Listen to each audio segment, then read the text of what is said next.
This could spontaneously explode, or I'll be fine. One of the two is gonna happen. Ain't gotta wait to make them move as I be loaded. And we're back. I know I've been kind of missing the past few weeks. I'm sorry, I've been beyond busy. I was in Houston last week. I just came back in yesterday, and then yesterday afternoon we started completely tearing apart the Mustang. I was trying to take it out nicely, but it doesn't seem to want to unscrew, so I'm just saying f it and just yank it. Hey man, same man, it's your boy Starter HGX back with another video. As we found out that what we had done previously on quote-unquote gutting the car wasn't enough. We have to take everything, and I mean everything, including the windshield, out of the car. I told King's Performance that that's not gonna happen because I still need to drive the car there today, but we're gonna do our best to try and take as much as we can possibly get out. And then hopefully make it there without causing an accident, because I don't even know if we can keep seatbelts in. So, Mom, if you're watching today's video, I do apologize in advance.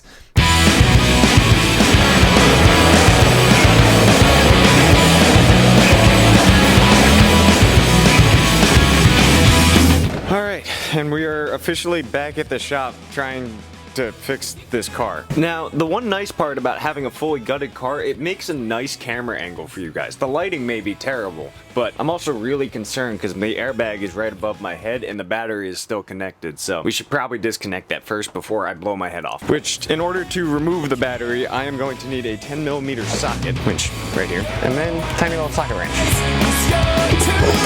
Now, like I said, my only hope is that I don't blow my head off during this process, because that would suck. Because airbags, if you don't know, messing anything with the airbag is quite sketchy.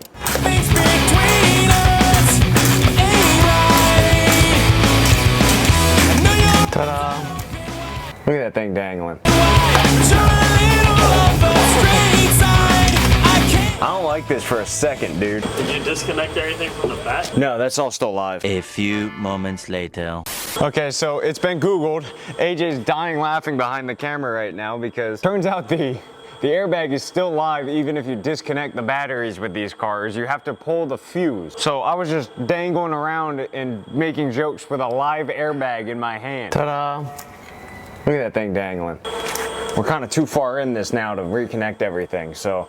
Oh, check it out, check it out, check it out. Yes! Grab the camera. I have been waiting for it to rain for so long because it's been so friggin' hot out. Now they're washing the STO while it's pouring outside, so I don't know really how effective that is. It's like taking a shower in a pool, but I mean, this feels so nice. I'm so happy it's raining. The temperature is finally going back down. But before I get soaking wet, we should probably go back inside. We just went through the whole prognosis of trying to remove most of this, and if you bring the camera in here, the main problem is we got it disconnected, but it's still connected via the wire, so but it's as simple as just grabbing the explosive device in hand and then just giving it a good old yank. Why couldn't it just been unplug one, unplug the other?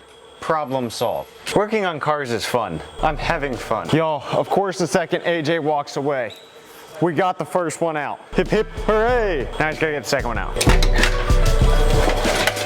Why I couldn't do that in the first place, I have no idea. I'm an idiot. Now, I'm not gonna lie. That was supposed to be 20 minutes of my time.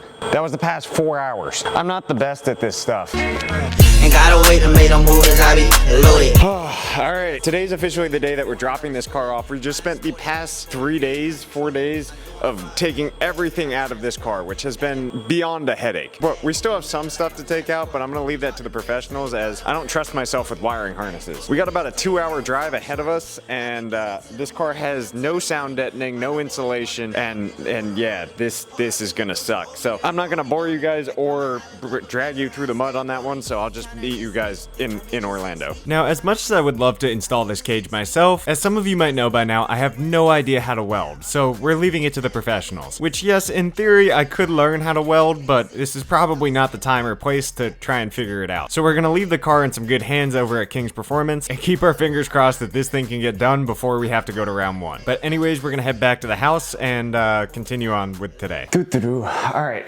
and we're back. As you probably just were able to tell, we just dropped the car car off, and I really don't have another vlog segment, so I figured this was a good idea. What is left for the Mustang to pass tech? Now, when I say tech, if you're new to the racing world like myself, it essentially just means that whatever I do to the car is safe for it to run on track, and they do something called a tech inspection or technical inspection to make sure you meet up to FIA standards so you can drive safely in a professional setting. It's kind of important because they don't really want Joe down the street to show up in his 1999 Cadillac with a roll cage he put together with duct tape. Now, as you guys know, we just dropped off the car to get the roll cage installed. So, done. Now, my current seat that I have sitting in my car is 6 years expired, which we just got a new seat delivered to the house, so we got to get that actually in the car. So after we get the car back from the roll cage, we should theoretically have enough time to install the seat. The seat is sitting in the box over there.